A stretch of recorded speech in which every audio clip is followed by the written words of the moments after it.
ruwa nake hangowa, ya ce a ran shi bayan gangarawa inda yake hango taron jama'a. Duk sai hankalin shi ya bar kalle-kalle ya koma kan inda ya hango, sai doshi wajen. Jama'a yau ga ɗan ƙasa a cikin jirgin ruwa na yaƙi irin na shekaru 100 zuwa 200 da suka wuce. Jifa-jifa yana ganin irin waɗannan jirage a fina-finan turawa ana arangama da su, amma ya gashi a cikin guda ɗaya. Babu shakka haka siffarsa take. Yana tafiya a hankali yana kalle-kalle ya taɓa wannan abu ya kura wancan abu ido.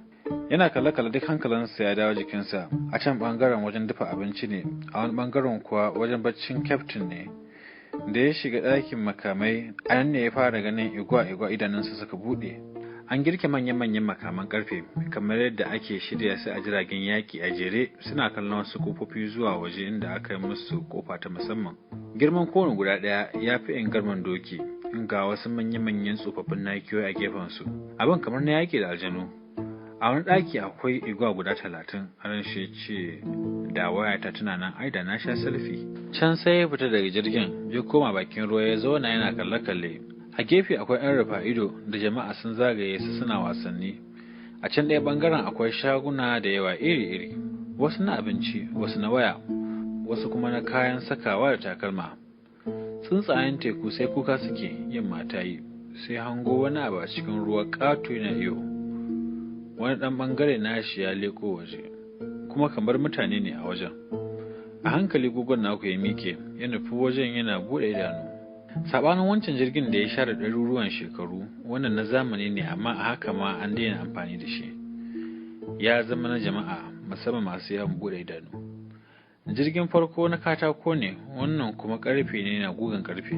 Kusan komai na da mita a gefen shi. Ga hanyar wucewa ɗan tsurkuku ba shi da faɗi kwata-kwata.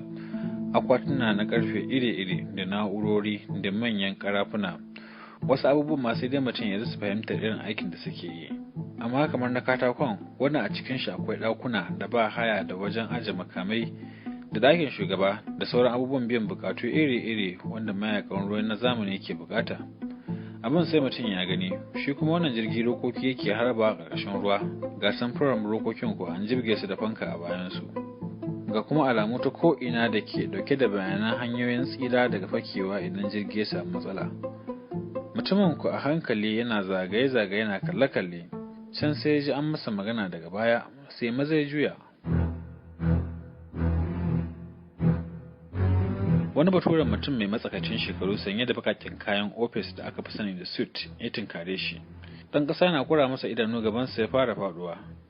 Dama ga shi ya bar abin da ya kawo shi, wato neman sandara, ya fara kalle-kalle. To yanzu kuma ga wannan mutum, ko me yake so? Mutumin ya kare wa dan ƙasa kallo kamar wanda yake neman wani abu, sai tambaye shi, "You have an ID card or passport?"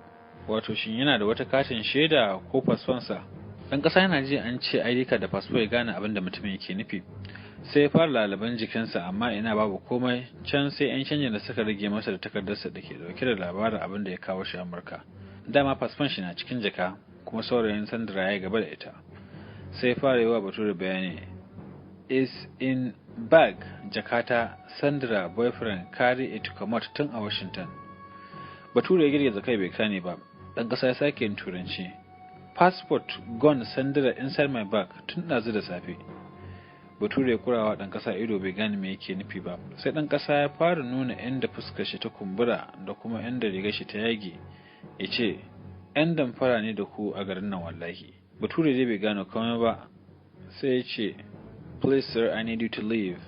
Wato ana bukatar ya fita daga wannan jirgi kenan. Da mutumin naku ya ga an nuna mashi kofar da ya shigo, sai ya nufi matattakala ya ce, "Me yayi zafi? Bari na nemo Sandra in karɓi kayana in ba ƙasan nan."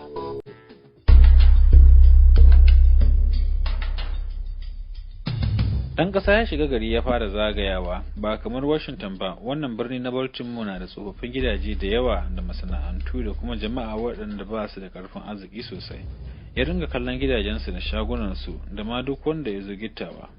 Shi ma da sun gan shi sai su bi shi da kallo, musamman ganin irin kayan da ke jikinsa da hula. Duk wanda ya ga bi shi da kallo zai iya yi wa magana.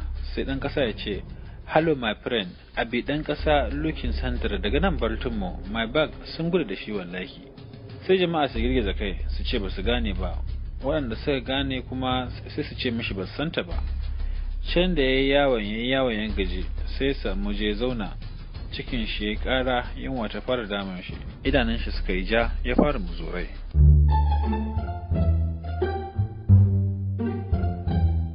Yana gefen titi a zaune sai wata tsohuwa dauke da wata katuwar leda ta zo wucewa, da kyar take daukar leda tana tafiya. An kasa ya kalli manyanta wannan tsohuwa, duk da matsalolin da yake fama da su sai tausayinta ya kama shi. Bata yi nisa da wuce shi ba sai leda ta fashe, duk lemo da tufa suka zubo kasa suka fara yawo a gefen titi.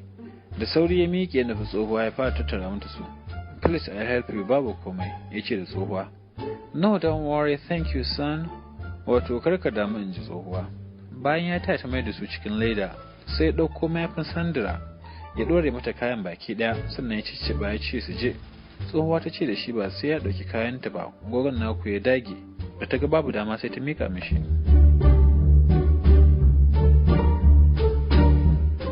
Suna takawa. "Where you go?"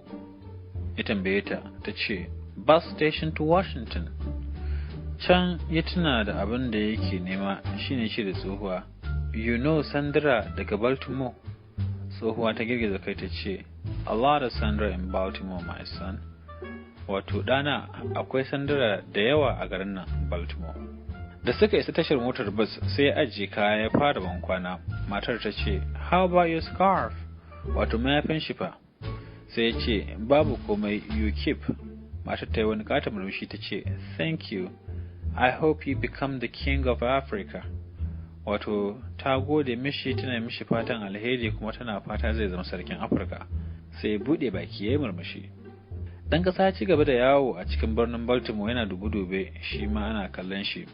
Sai ji karar wata mota ta taho a baya, ya tsaya ya juya ya zura wa titi idanu. Bakar mota da gudu ta tunkara inda yake. Shikenan ta fara ta kare, ya ce a ran shi. Jikin ya bashi, shi aka biyo kamawa. Mota tana zuwa kusa da shi ta ci wani mugun birki ta tsaya cak.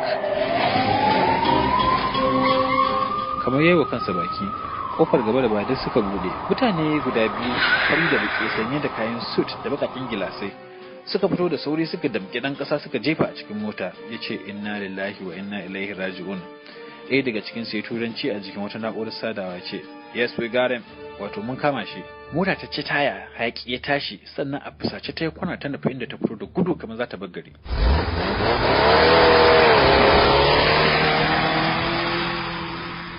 Ya bude idanu sai gashi a cikin wani bakin daki babu fitila. Wajen cike yake da kura, komai ya tsufa. Da kira ke motsawa, an sakawa hannayensa ankwa an daure, bakinsa ma akwai tsumma a daure, fuskar shi a hada babu annuri. Can sai ya miƙe ya zuna da kwanciyar da ya yi, duk ya rasa abin da yake masa daɗi.